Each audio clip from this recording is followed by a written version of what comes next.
All right, so we're going to get started. And good morning again, everybody. Thanks for joining us here. This is Sean. I'm sure you've all are tired of my voice, but I'm here anyway.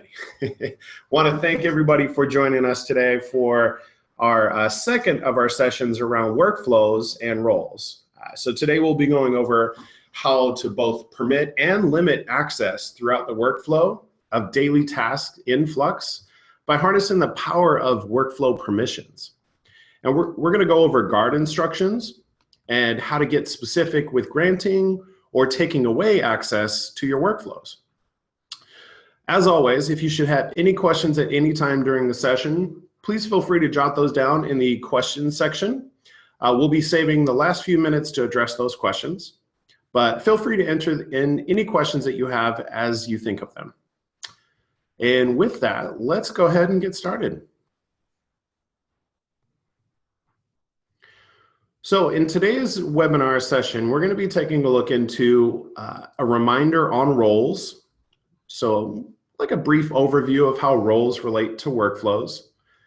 We'll get into specifics, like an introduction to guard instructions. And then we'll go over tips and tricks to managing your workflows. So we'll learn some best practices in ensuring workflow harmony. And as I said earlier, we'll be addressing all of your questions at the end of the overview. So to begin, we cannot talk about workflows without talking about roles. So let's go over how roles relate to workflow. And before we can get further into roles, we got to take one step back to the basics. A sentence that might sound familiar from your early days of training is every user must have a profile and a role. An admin or super user can set this up directly on the user's record. I have a question for everybody. Let's do some crowd participation. Does anybody know why a user needs both a profile and a role? Feel free to throw the answer in the chat. Like, for example, when I was still learning the system, I made sure to assign a profile, but I found that many of my users still weren't able to move records forward.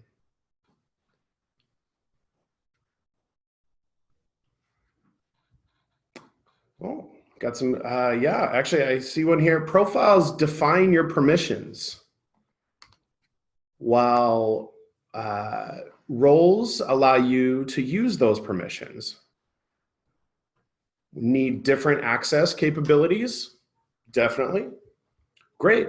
Yeah, I think the main thing to take away here, oh, that's a good one too. Profiles manage access, and roles allow you to edit things. That's great, right? So profiles define your permissions, and the roles allow you to use those permissions. Great stuff. Thank you very much. You guys are pros.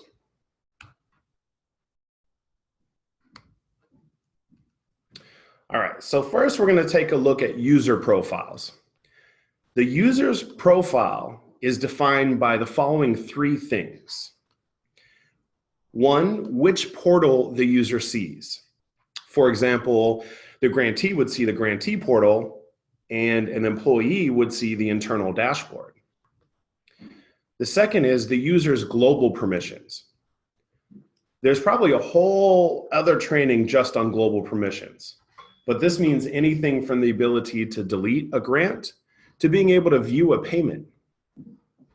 And the third, and possibly, is which specific dashboard they see, if it's set up. So at the minimum, you'll have an employee profile. If you're using the grantee portal, which I think most people are, you'll also have a grantee profile. Then there are add-ons, like a reviewer for the reviewer portal, board for the board portal. There's also more advanced configurations that have multiple employee profiles for different global permissions for their users. And just a note, a user can have more than one profile. When logging in, they'll be prompted to select which one they want to be acting as. All right. So moving on to the other requirement for setting up a user is roles. So program roles control your workflow permissions, which is what we're going to dive into today, but also program-based permissions if this is a feature that you're using. So let's take a quick detour and look at program-based roles. Since this is part 2 in our workflows course, just a reminder that part 1 can be found in our knowledge base for access if you missed it during the last training webinar. So another crowd participation question. Does anyone know if they are currently using program roles on your own site? And if so, could you explain to the group why you are using them and what's the benefit to your organization?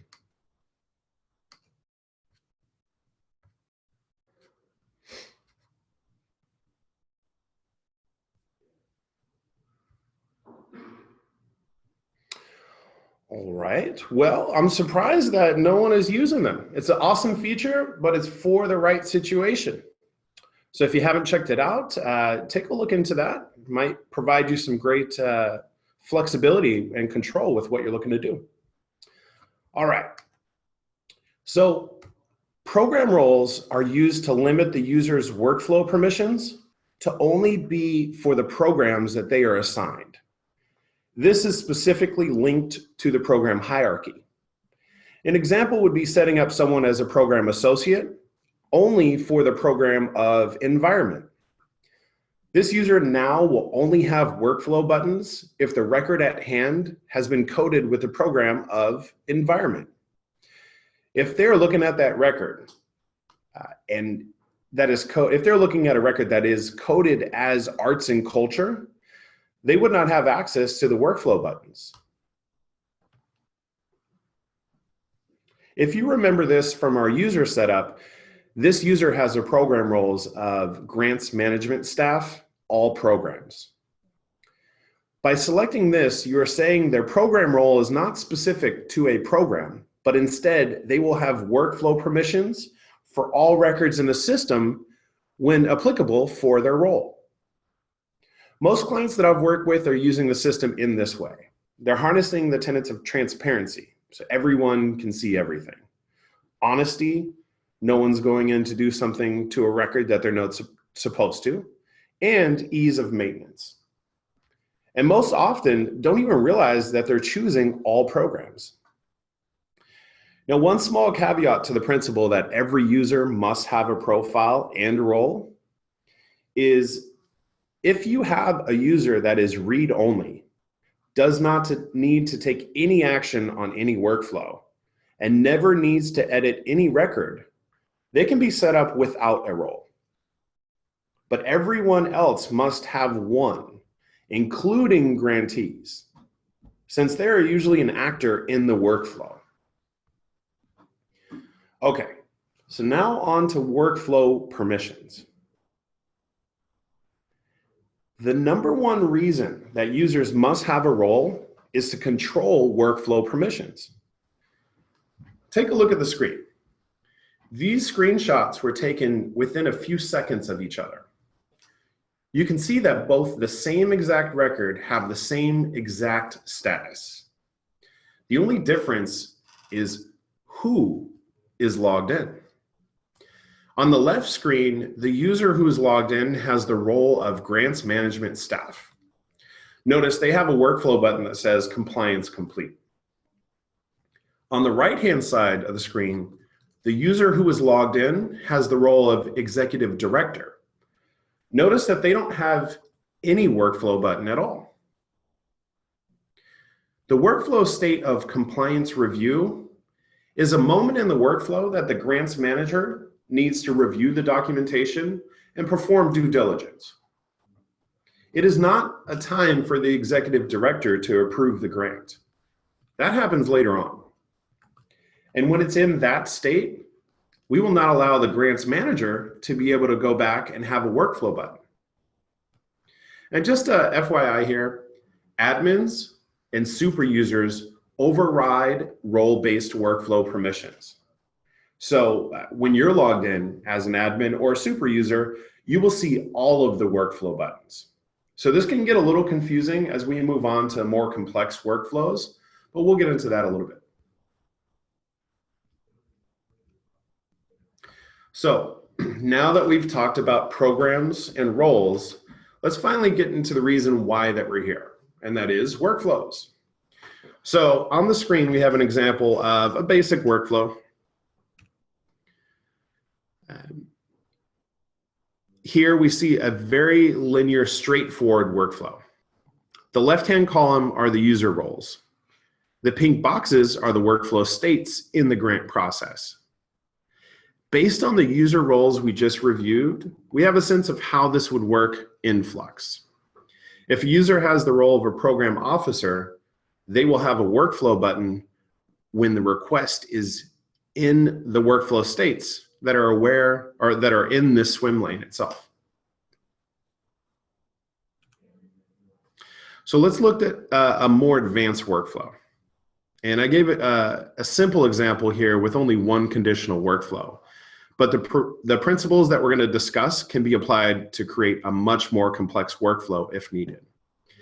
So the difference that can be seen in this workflow is that when a request is in director review, there's a condition on it, and that's if the grant amount is under $200,000, the director can approve it.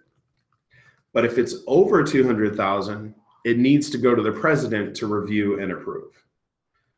So it's a conditional workflow based on the amount of the grant. And again, we're going to ask you to use your chat function here.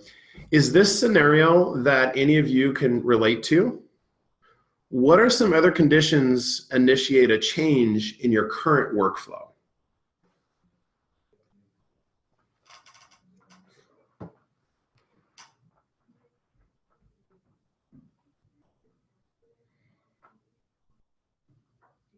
All right. Well, everybody, and that's the unique thing about Flux, everybody has their own custom use case that meets their business needs. So, and I'm sure all of you are aware of the community site. I see a lot of best practices sharing on how everybody works through their process. There's a good one here. Sending back to the grantee for more info.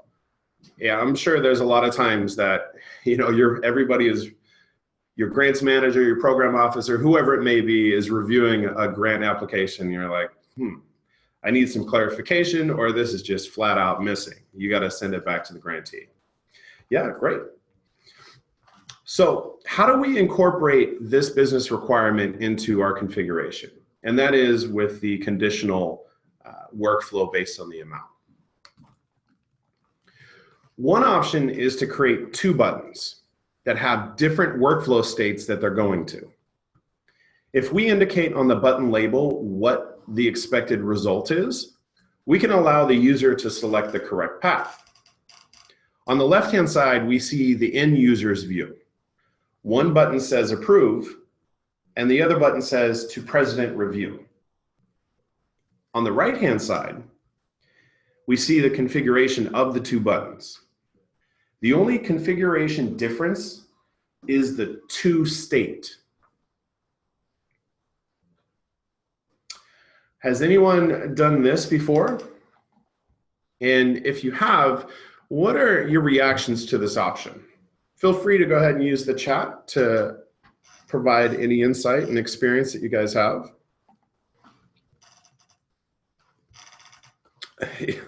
You know, that is correct. Yeah, it is a bit cumbersome, a little clunky. You know, it could lead to some potential user error. So that's great. And I'm glad you have experience or are aware of that, because that's what we're doing this webinar for, because there is another way to help minimize that, and that's what we're going to refer to as guard instructions. The way that we like to define guard instructions is that it's code used to prevent visibility of a workflow button based on a condition on the related record. So let's get into the specifics and explore these guard instructions. So the first is allowed roles or program roles. We looked at this earlier, and this aspect of visibility is hard-coded and is required, hence the bold text allowed roles. The second is guard instructions, which we know is a more advanced way to limit or permit visibility. Notice that the configuration for guard instructions is not hard-coded, meaning there's no checkboxes or filters to select from. It's only an open text box. And I know personally, I've been scared of open text boxes at times when I've seen them in Flux. But our goal today is to make sure that everyone feels comfortable coming out of this webinar, knowing what to do with this specific open text box. And as a warning, not all open text boxes are the same. We're specifically talking about the workflow transition buttons, guard instruction, text box in this section. And before we get into the nitty-gritty of the guard instructions, let's remember what our expected outcome is. We have a workflow that includes a condition. If the grant amount is under $200,000, the director can approve it. If it's over $200,000, it must be approved by the president. So configuration option 1 is to have both buttons show and allow the user to select the right one. But for configuration option 2, we want only one button to show based on if the grant amount is over or under that threshold. In this example, 200,000. So here we have the two records, both in the same workflow state of director review.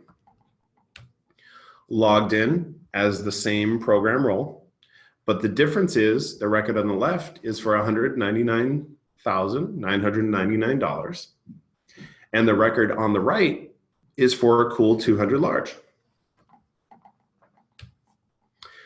So this configuration option of using guard instructions allows us to show different buttons based on the amount field. On the left record, we see the button approve under 200K, which will send the record to the approved workflow state. On the right record, we see the button to president review 200K plus, which will send the record to the president review workflow state. So how do we do that? Now we're going to get into the details of writing the guard instructions. And we'll go over some basic principles first and show some examples. The first thing you need to have handy is the field that we want to make this button conditional on. So in our example, I've been referring to the field as grant amount. But as this group of admins, I'm sure knows, there are many names for the same field. There is a system name, there's the description, the label on the specific form, and then possibly a common name that your users reference. So for writing guard instructions, you must use the system name. Looking for some crowd participation here. Can anyone explain what I mean when I say system name? I'm sure there's a lot of different names for everything out there, but what is the system name for you guys? Yeah, that's right. It's the backend name. Yeah, that's the name that is stored within the database.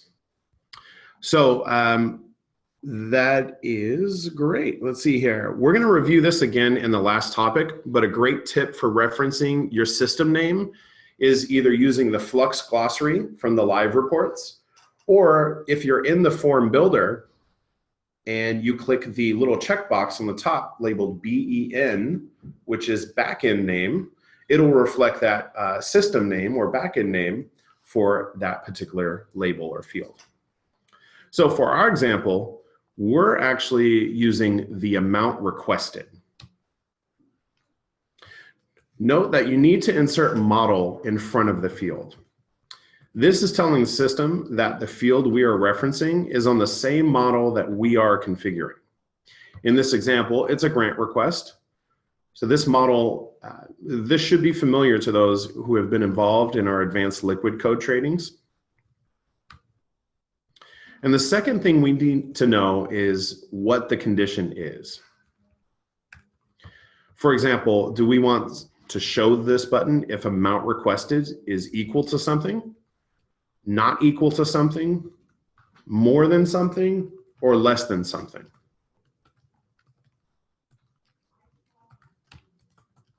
So for this example, we're going to say less than. And the last clause we need is the relative data point. The two most common data points we might use are a number or a select value.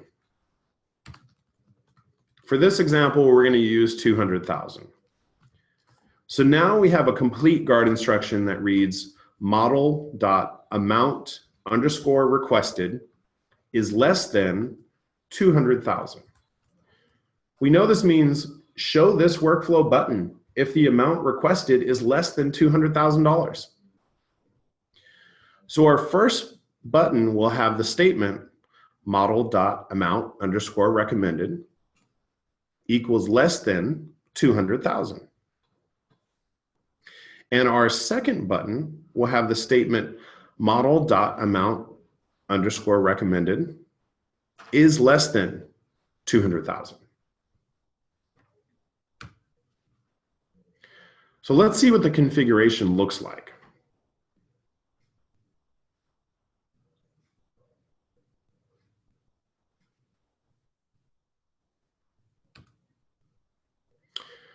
So we already saw this slide, but just as a reminder, the configurations in the previous slide will provide this to the end user. I'm going to go back one slide so you can take a look again and look at how we have on the left configuration the approve button, and on the attributes of that button we have the guard instructions to indicate less than 200,000.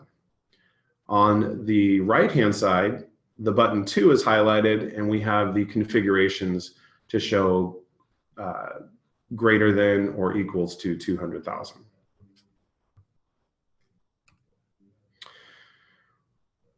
So this is another example again. This is the same workflow state, same user logged in, but the two different buttons based on the field amount requested. Before we move on to look at the other use cases and ways to use this code, we're going to switch gears and jump into actually build this example out.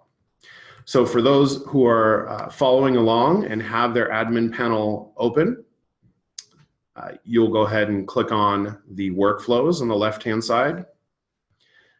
Then you'll get into your grant request model. You'll click on the particular theme that you're using. And if you don't have it open, you can always follow along in the recorded version. And as always, we recommend using your pre-production site as a practice ground. But on the first workflow state, maybe it says draft or new. You're going to go ahead and create a new button with the plus sign. You're going to enter the button name under 500.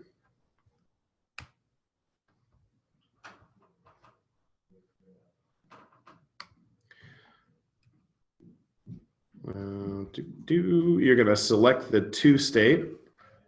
Forgive me here, I'm going to catch up a couple clicks here.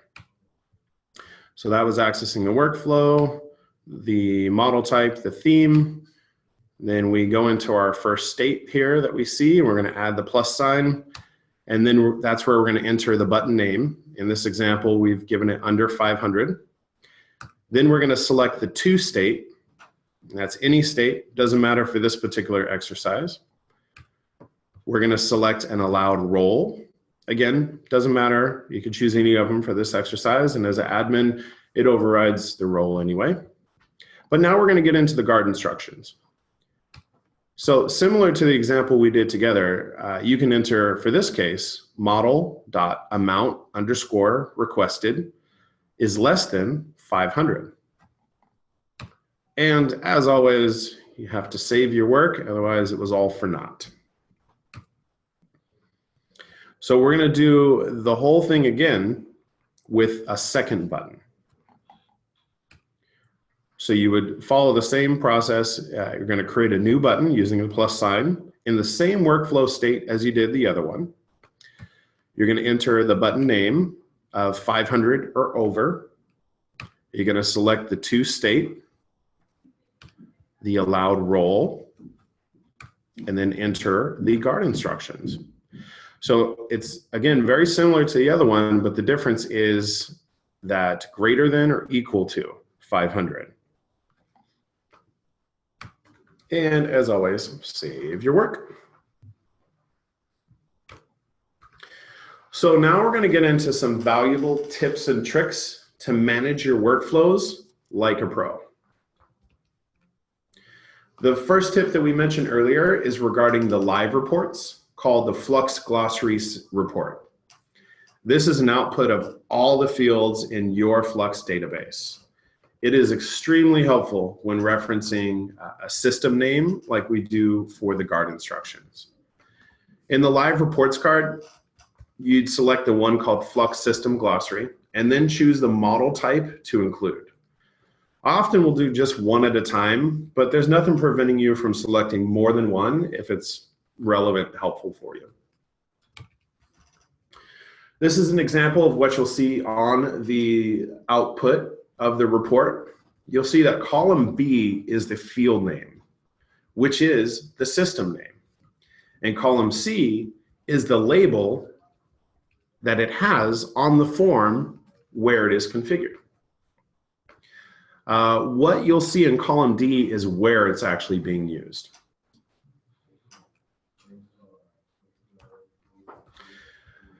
And another, another tip for everyone, again, related to live reports, all the way at the very bottom, most likely since they're all listed in alphabetical order.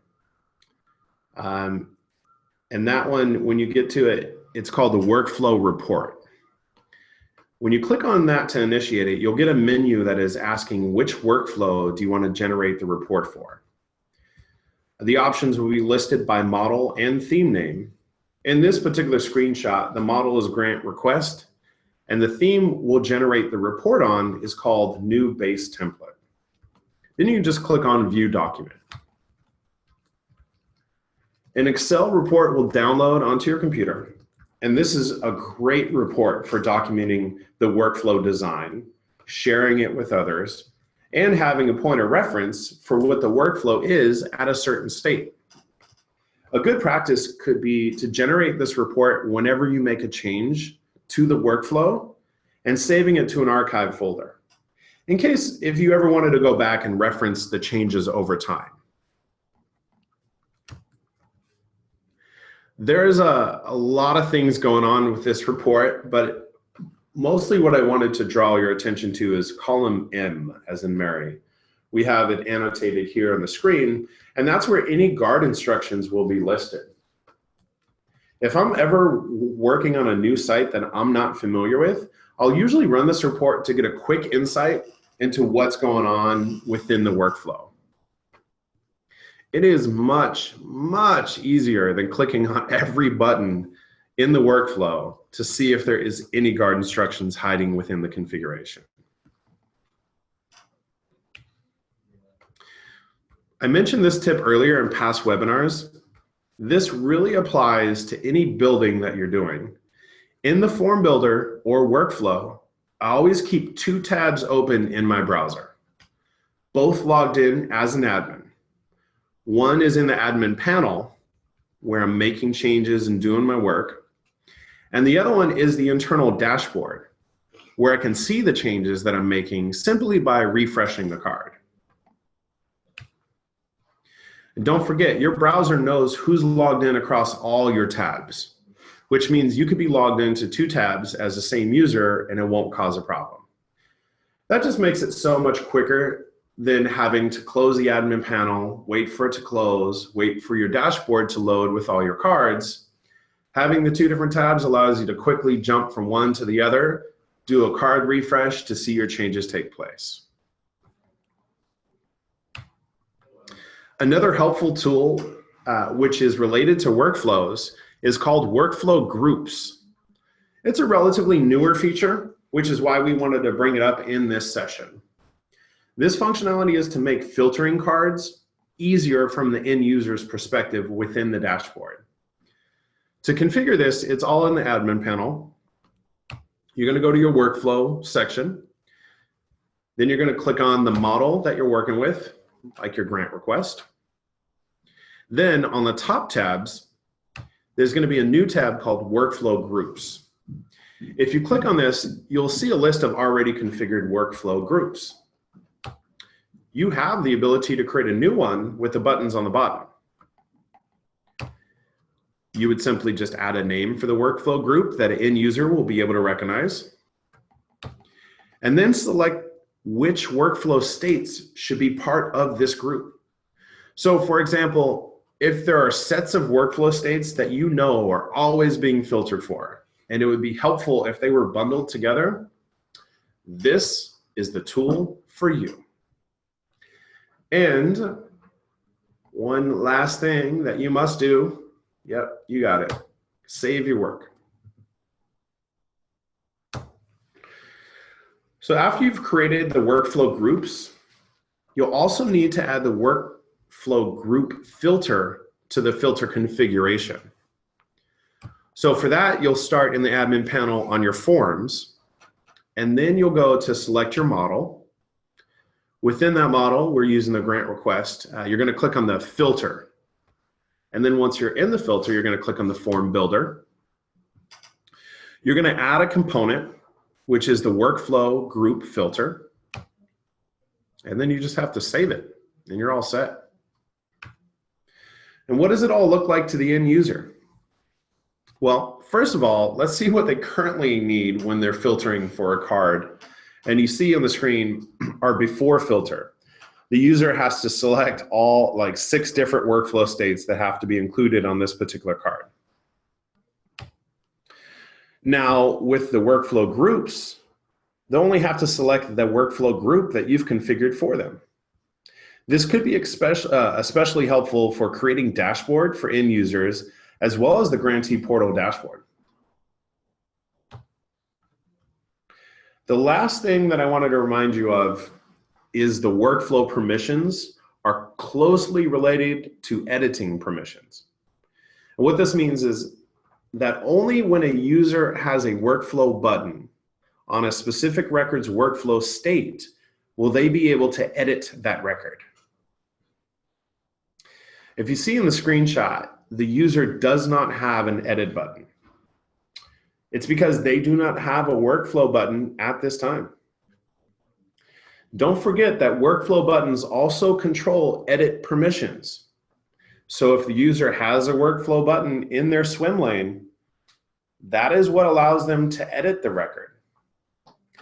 This is a really good thing because it's how we prevent users from editing records when the record is not in their swim lane.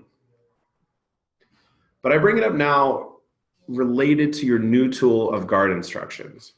If you get overly excited with the workflow buttons and it turns out that no button is showing until a certain condition is met, just realize that the user will not be able to edit the record.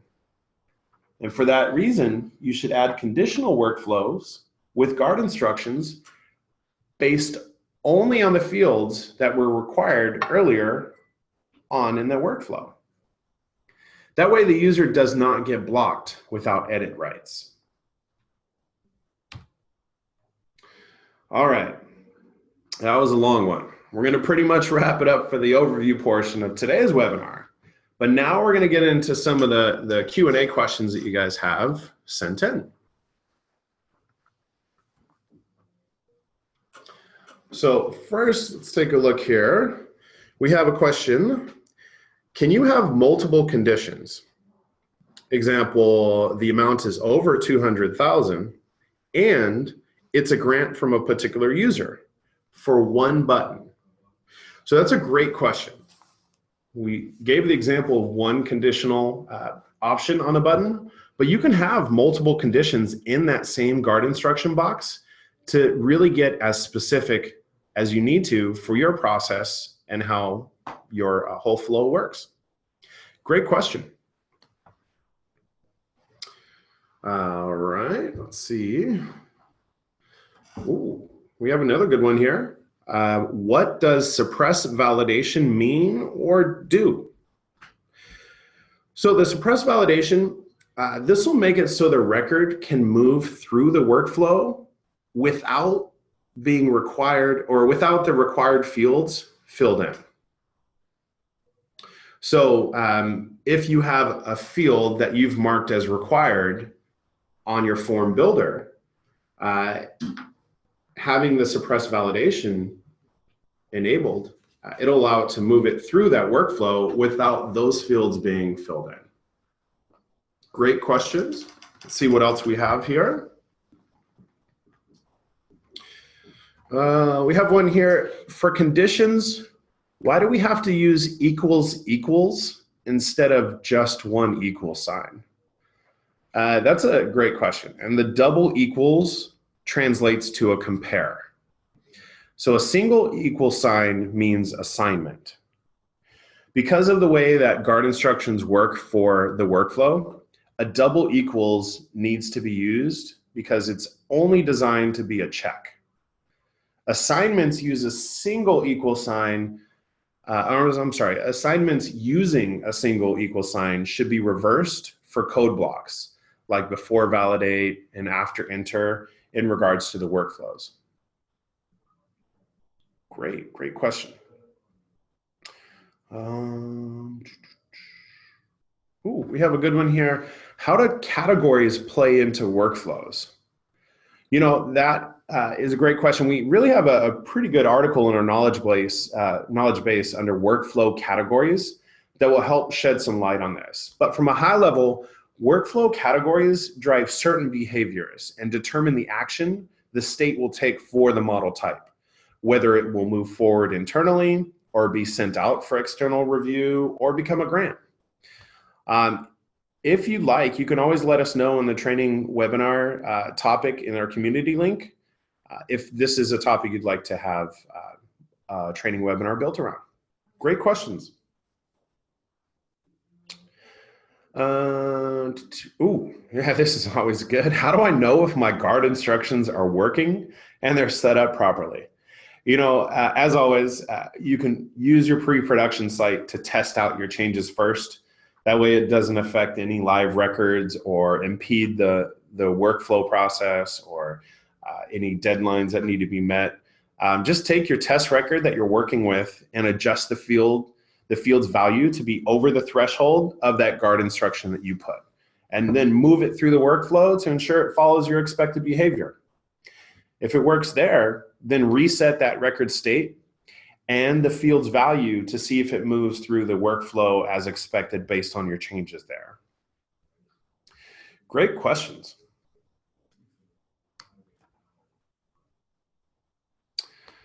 All right, it looks like that's going to be it for the questions for today. And wanted to recap in today's session what we went over. We did a quick recap on a reminder about roles. We got into specifics, talking about the guard instructions. And then we went through some tips and tricks managing a workflow, talking about the various different reports that would help ensure you are aware of what the field names are and any workflow states that have the guard instructions enabled. So I really appreciate everybody's participation today throughout the chat as well as the Q&A. Great feedback, great questions. And as a reminder, you can always access the recording of this webinar as well as all of our past ones through our knowledge base at flux.zendesk.com. There's links to register for future webinars, and that includes our Ask a Fluxpert webinar sessions, our released webinars that come each month, and of course these training webinars. And as always, stay connected with the community sites for updates from our webinar team, and you can always let us know what is the hot topics you want us to build a webinar training around. And as always, we are here in support. You can always reach out to us, and we're happy to help out. Thanks again, everybody, for joining us. I hope you guys all have a wonderful week, and we will talk to you next time.